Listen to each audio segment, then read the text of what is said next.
Traders point நண்பர்களுக்கு சிறப்பு வணக்கம். நம்ம டிஸ்க்ளைமர் எடுத்துக்கிறோம். நம்ம செபி ரிஜிஸ்டர் அட்வைசர் அறிவோ கிடையாது. நம்ம இங்கே பேசக்கூடியது எல்லாமே தகவலாக மாத்திரமே பார்க்கப்பட வேண்டும். இது யாருக்கும் முதலீடு சம்பந்தமாகவோ பங்குகளை வாங்கவோ விற்கவோ நம்ம எந்த ஆலோசனையும் கொடுக்கப்படல. எல்லா தொழிலும் ரிஸ்க் இருக்கும். ரிஸ்க் புரிஞ்சு எச்சரிக்கையோட தொழில் செய்யும்போது எல்லாமே நல்லா இருக்கும். நம்ம ஆதரிக்கிற அனைத்து நல்ல உள்ளங்களுக்கும் நன்றி. வளமுடன் வாழ்க. வணக்கம் நண்பர்களே. நம்ம ஆனுவலைஸ்டு அனாலிசிஸ் பார்த்துட்டு வரோம். அந்த வரிசையில் இப்போ நம்ம பார்க்கக்கூடியது இன்டகிரேட்டட் இண்டஸ்ட்ரீஸ். நம்மளுடைய சப்ஸ்கிரைபர் நண்பர் இதை பற்றி பேசணும்னு சொல்லிட்டு கமெண்ட் பண்ணியிருந்தாங்க. நம்ம இந்த ஸ்டாக் எடுத்து அனலைஸ் பண்ணுறோம். சப்சிக்வெண்ட்டாக வரக்கூடிய வருஷங்களுக்கு என்ன வாய்ப்பு இருக்குங்கிறதுக்கான ஒரு தேடுதல் முயற்சி. இப்போ இவங்களுடைய கம்பெனியை பற்றின ப்ரொஃபைல் சம்மரி நம்ம பார்க்குறோம் அப்படின்னு சொன்னோம்னாக்க, இந்த கம்பெனி வந்து organic, inorganic food products and bakery items தான் சேல்ஸ் பண்ணுறாங்க. இப்போ இவங்க என்ன ப்ரெடிக்ட் பண்ணுறாங்க, இந்த ப்ராடக்ட்ஸுக்கான டிமாண்ட் வந்து க்ரோத்தில் இருக்குது அப்படிங்கிறத இவங்க ப்ரெடிக்ட் பண்ணுறாங்க. அதனால இவங்களுடைய கெப்பாசிட்டி எக்ஸ்பேன்ஷன் ப்ரோக்ராமையும் இவங்க எக்ஸிக்யூட் பண்ணுறாங்க.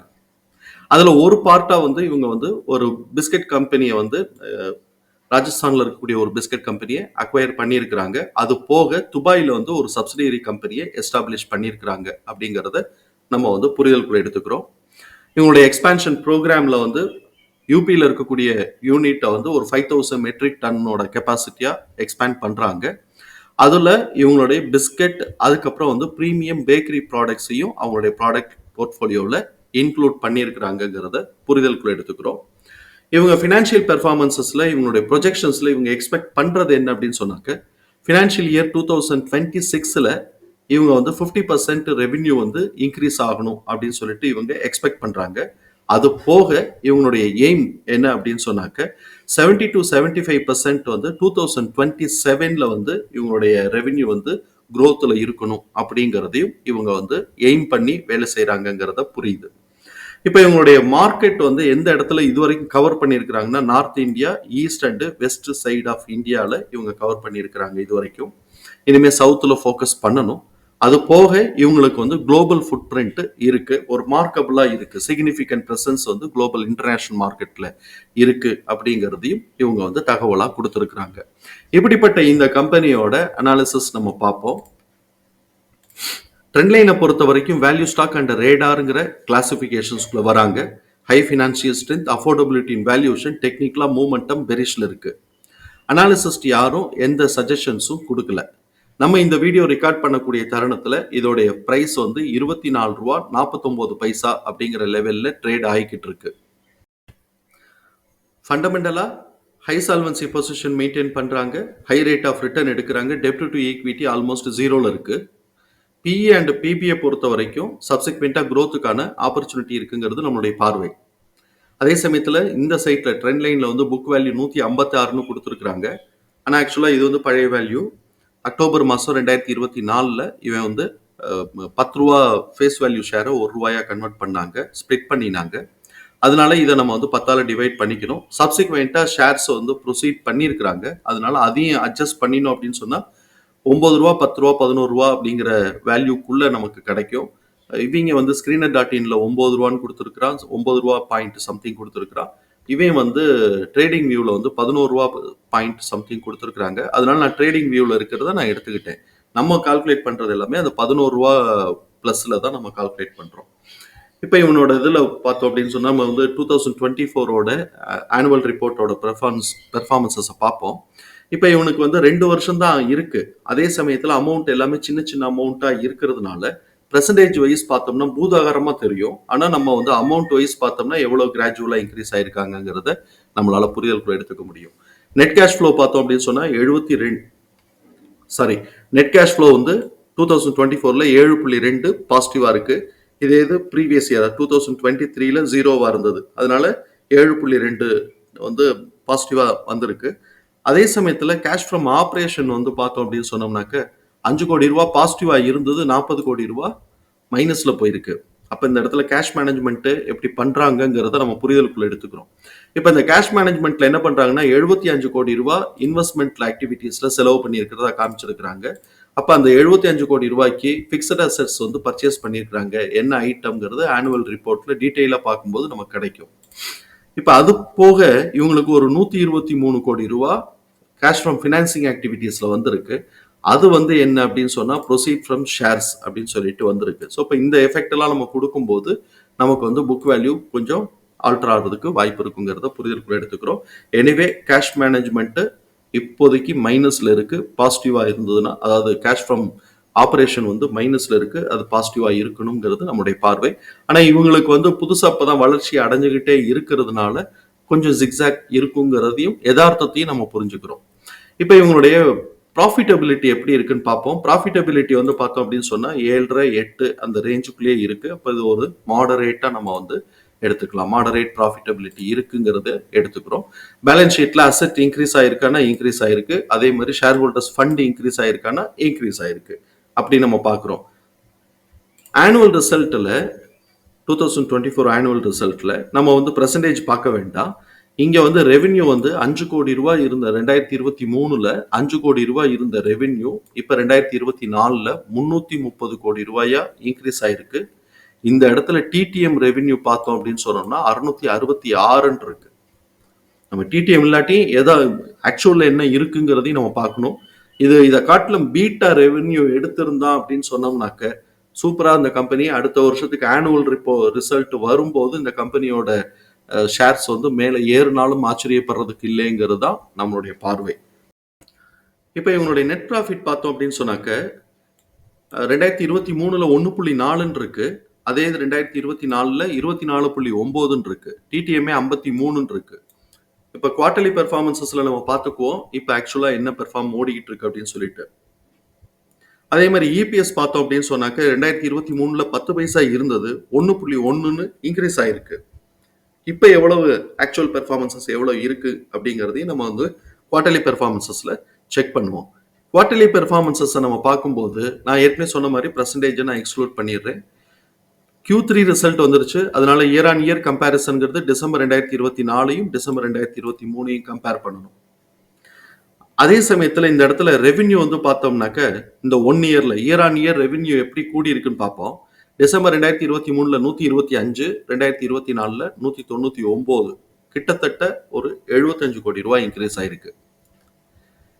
இவன் கிராஜுவலா பார்த்தோம்னா மார்ச் 2023ல் கிட்டத்தட்ட ரொம்ப பாயிண்ட்ல ஃபிராக்ஷன்ல இருந்திருக்கக்கூடிய சேல்ஸ் அப்படியே ஜூன் மாசத்துக்கு 2023 ஜூன்ல 19, செப்டம்பர்ல 46, டிசம்பர்ல 125, மார்ச்ல 2024 மார்ச்ல 139, ஜூன்ல 140, செப்டம்பர்ல 187, டிசம்பர்ல 199 அப்படின்னு சொல்லிட்டு இன்க்ரீஸ் ஆயிட்டே இருக்கு. இதுல மார்ச் அண்ட் ஜூன்ல ஸ்டாக்னேட் ஆயிருக்கு. சரி, இப்ப இந்த குரோத்தை நான் வந்து அப்படியே நான் நம்பிடலாமா அப்படின்னு சொன்னாக்க யதார்த்தத்தை நம்ம வந்து இந்த இடத்துல ஒரு விஷயத்த நான் வந்து சொல்லணும். ஆக்சுவலா இவங்க வந்து எஃப்எம்சிஜி. இந்த எஃப்எம்சிஜியில் வந்து ரீட்டைல் ஷாப்பை வந்து எக்ஸ்பேண்ட் பண்ணிட்டே போவாங்க ஜியாகிரபிக்கல் லொக்கேஷனில். இப்போ நார்த் இந்தியா கவர் பண்ணியிருக்கிறாங்களா, அடுத்து வந்து சவுத் இந்தியா கவர் பண்ணும்போது அவங்களுடைய ஷாப் வந்து டிஸ்ட்ரிபியூஷன் வந்து எக்ஸ்பேண்ட் ஆகுது, ஜியாகிரபிக்கலாக எக்ஸ்பேண்ட் ஆகுது. அப்போ என்ன ஆகுது, இவங்க வந்து சாக்லேட்டை பாக்ஸில் போடுறாங்க. அண்ணே ஒரு பாக்ஸ் வாங்குறீங்களாண்ணே, 2 பாக்ஸாக வாங்கிக்கிங்கண்ணே, இதில் வந்து நமக்கு வந்து ஒரு 20% டிஸ்கவுண்ட் இருக்குண்ணே, இல்லைண்ணே ஒரு 10 கேஸாக இறக்கிக்கினே 2 ஆஃபர் இருக்குண்ணே அப்படின்னு அவங்க சொல்லி ஆஃபர் கொடுத்து 10ன்னு இறக்கி விட்டுருவாங்க.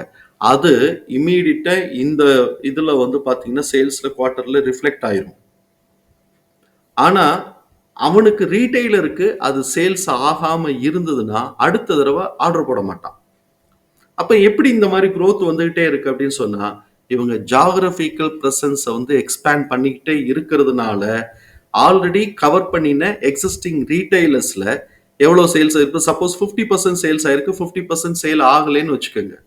அதை கால்குலேட் பண்ணிட்டு இவன் ஜியாகிரபிக்கல் எக்ஸ்பேன்ஷன்ஸ்ல இப்போ வந்து கல்கத்தாவை பிடிச்சிருந்தானா அதுக்கு அடுத்தது வந்து இந்த சைடு ஒரிசாவை பிடிக்கிறேன் அப்படின்னு சொல்லிட்டு போகும்போது அங்கே இருக்கக்கூடிய ரீட்டைலர்ஸ்ட இதே மாதிரி வரும்போது சேல்ஸ் வந்து பூஸ்ட் ஆகி காமிச்சிருக்கும்.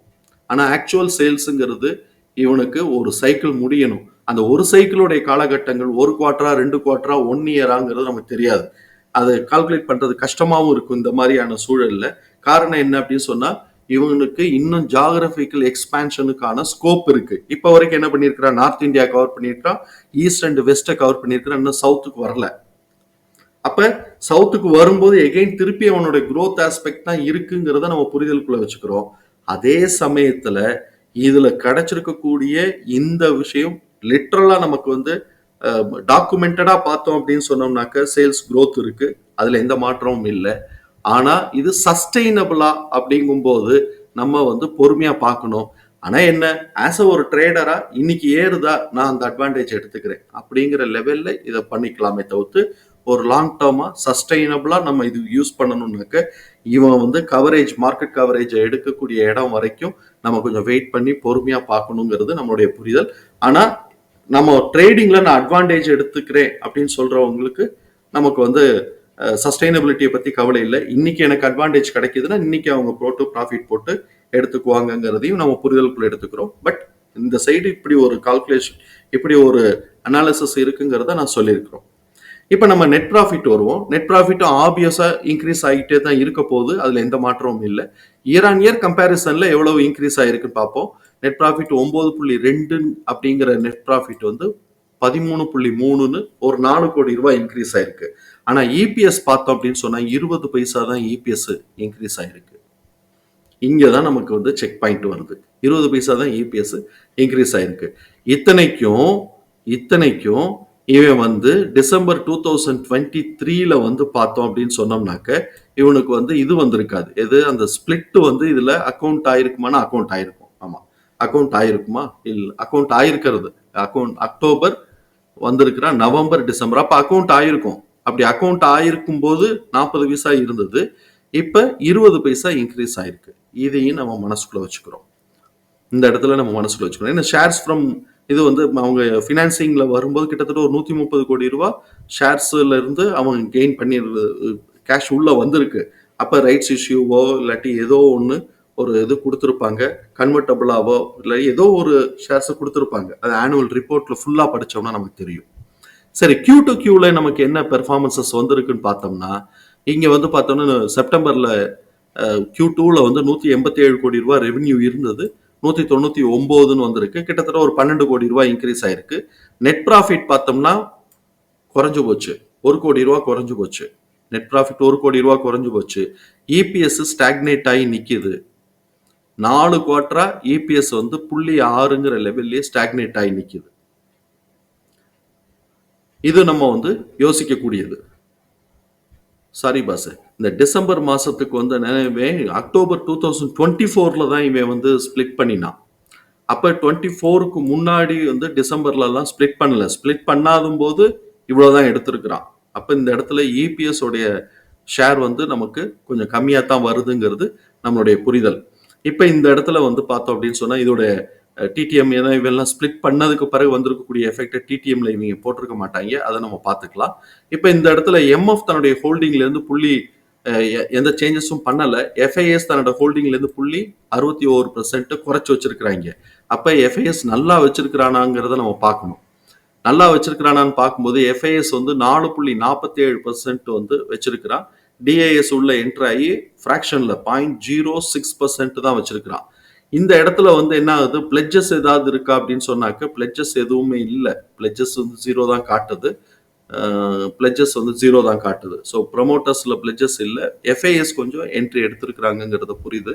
நம்ம அந்த சூழல், அந்த சேல்ஸோட சூழலையும் நம்ம புரிதலுக்குள்ள எடுத்துக்கிட்டு தான் நம்ம இதுல ரிஸ்க் எடுக்கணுங்கிறது நம்மளுடைய பார்வை. இப்போ இவனுடைய இந்த இபிஎஸ் தகவல்கள் எல்லாத்தையும் தூக்கி நம்மளுடைய எக்ஸல் ஃபார்மேட்ல போட்டிருக்கிறோம். நம்ம இங்க கவனிக்க வேண்டியது பார்த்தோம் அப்படின்னு சொன்னாக்க 11 ரூபா 13 பைசான்னு சொல்லிட்டு புக் வேல்யூ எடுத்திருக்கிறோம். அதுக்கு ஃபேர் பிரைஸ் 25 ரூபான்னு இருக்கு. இது வந்து பாம்பே எக்ஸ்சேஞ்ச், அதாவது பிஎஸ்சிங்கிறதுனால நமக்கு இங்க பிரைஸ் வராது. இவனோட குமுலேட்டிவ் பார்த்தோம்னா 1.8 இருக்கு. இபிஎஸ் வந்து 2.5 இருக்கு. குமுலேட்டிவோட ஆவரேஜ் 0.6 இருக்கு. இபிஎஸ் டிடிஎம்மோட ஆவரேஜும் 0.6 இருக்கு. அடுத்து எக்ஸீட் ஆக போறதும் 0.6. அதனால இவன் நியூட்ரல் ஆகுறானான்னு பாக்குறோம்.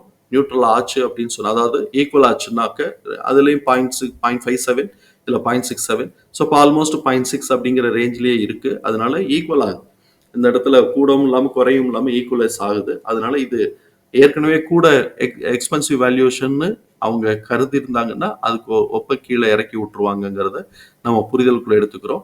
இப்ப வந்து பார்த்தோம்னா புக் வேல்யூக்கு கீழே தான் இது. புக் வேல்யூ ஒட்டி புக் வேல்யூ 11 ரூபான்னு இருக்கு. அதுக்கு வந்து பார்த்தோம் அப்படின்னு சொன்னோம்னா இவன் வந்து 2 டைம்ஸ் தான் இவன் போய்கிட்டு இருக்கிறான். இப்போ புக் வேல்யூக்கு 2 டைம்ஸ் தான் இவன் போய்கிட்டு இருக்கிறாங்கிறத நம்ம புரிதலுக்குள்ள எடுத்துக்கிறோம். இது வந்து ஒரு நார்மல் ட்ரெண்டில் இதோட வேல்யூஸை பார்க்குறோம்னா 35ல இருந்து 50, இது வந்து எதுலனாக்க புல்லிஷ் ட்ரெண்ட்ல. இப்ப பெரிஷா வந்துச்சு அப்படின்னு சொன்னாக்க ரூ. 20 ரூ. 13 வரைக்கும் வாய்ப்புகள் இருக்கு. இந்த ரேஞ்சுக்கான வாய்ப்பு இருக்குங்கிறத புரிதலுக்குள்ள எடுத்துக்கிறோம். இவன் கீழே ரூ. 25 கீழே உடைச்சிட்டான் அப்படின்னு சொன்னாக்க ரூ. 10 வந்தாலும் ஆச்சரியப்படுறதுக்கு இல்லை. ரூ. 10 வந்தாலும் ஆச்சரியப்படுறதுக்கு இல்லை.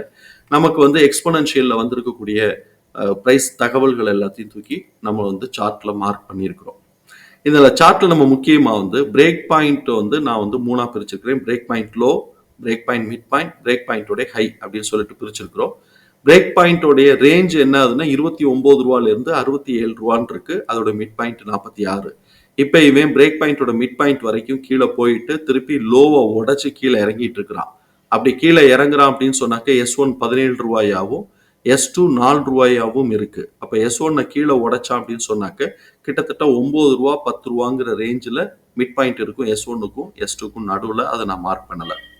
சப்போஸ் நல்லா ரிசல்ட் பூஸ்ட் கொடுத்து இபிஎஸ்லாம் மேலே போனா அப்படின்னு சொன்னாக்க பிரேக் பாயிண்டோட ஹையான 67 உடைச்சான் அப்படின்னு சொன்னா R1 இப்ப இருக்கக்கூடிய லெவலுக்கு 96 to 97 அதோட மிட் பாயிண்ட் பிபிக்கும் R1க்கும் நடுவில் இருக்கக்கூடிய மிட் பாயிண்ட் வந்து ரூ. 82 இருக்கு. அது இந்த வருஷம் இவ்வளவு தூரம் மேலே ஏறுவானா அப்படிங்கிறது எனக்கு கொஞ்சம் டவுட்டா தான் இருக்கு.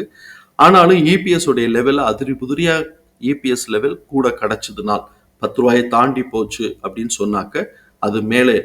10 ரூ. 15 வரும்போது தான் அது மேலே ஏறுறதுக்கான வாய்ப்பு இருக்கும். அப்படி இல்லை அப்படின்னு சொன்னாக்க இபிஎஸ் உடைய லெவல் இதே மாதிரியே ரூ. 15 தாண்டி போகும்போது, ஏன்னா ரூ. 10 ஈஸியா கிடைச்சிரும். ஏன்னா ஏற்கனவே வந்து இவன் என்ன பண்ணி வச்சிருக்கிறான், இந்த ஹை ரேஞ்ச் எல்லாம் போனது பாத்தீங்கன்னா அக்டோபர் 2024 ஸ்பிளிட்டுக்கு அப்புறம் தான் கீழே இறங்கி இருக்கிறான். அப்ப அந்த டயத்துல இவனோட இபிஎஸ் உடைய லெவல் எவ்வளவு ரூபாய்க்கு இருந்திருக்குன்னு பார்ப்போம். அக்டோபர் 2024க்கு முன்னாடி அதுக்கு முன்னாடி அவனோட இபிஎஸ் உடைய லெவல் எவ்வளவா இருந்திருக்கணும், கிட்டத்தட்ட ரூ. 6 இருந்திருக்கணும். 60 பைசாவை இன்ட்டு 10 நம்ம போட்டோம்னா கிட்டத்தட்ட ரூ. 6 இருந்திருக்கணும். அவன் வந்து பாத்தீங்கன்னா ரூ. 7 இருக்கும்போது தான் இவன் வந்து, அதாவது குவார்டர்லியில ரூ. 7 இருக்கணும். இபிஎஸோட டிடிஎம் பார்த்தோம்னா ரூ. 24 ரூ. 25 போகும்போது தான் இவன் வந்து எந்த பிரைஸ் வரைக்கும் வந்திருக்கிறான், 45 46ங்கிற லெவலுக்கு வந்திருக்கிறான். அப்ப இவன் வந்து ரூ. 15 20 உடைச்சா மாத்திரம்தான் இவன் வந்து இந்த 46 திருப்பி வர்றதுக்கான வாய்ப்பு இருக்கும். அதுக்கு எவ்வளவு காலம் எடுக்குங்கிறது தான் நம்மளுடைய புரிதல். ஆனா ஒண்ணு, இப்ப சப்போஸ் வந்து அவன் வந்து இபிஎஸ் ரூ. 10 15 மெயின்டைன் பண்றான் அப்படின்னு சொன்னாக்க இங்க ரூ. 9 10 கிட்டக்க இந்த S1 உடைச்சு அதை ஒட்டி இறங்குச்சு அப்படின்னு சொன்னாக்க இது ரூ. 29 அந்த ரேஞ்சுக்கு டபுள் ஆகிறதுக்கு ஆன வாய்ப்பு அந்த லெவல் வரைக்கும் நம்ம பார்க்கலாம். பட் ரூ. 25 30 இபிஎஸ் உடைக்கும் போதுதான் பிபியை உடைச்சு R1க்கு போறதுக்கான வாய்ப்பு இருக்குங்கிறது நம்மளுடைய புரிதல். தகவல் பயனுள்ளதா இருக்கும் நம்புறேன். தகவல் பயனுள்ளதா இருந்ததுன்னா சங்கருக்கு ரொம்ப சந்தோஷம். நம்மளை ஆதரிக்கிற அனைத்து நல்ல உள்ளங்களுக்கும் நன்றி. வளமுடன் வாழ்க. நன்றி நண்பர்களே.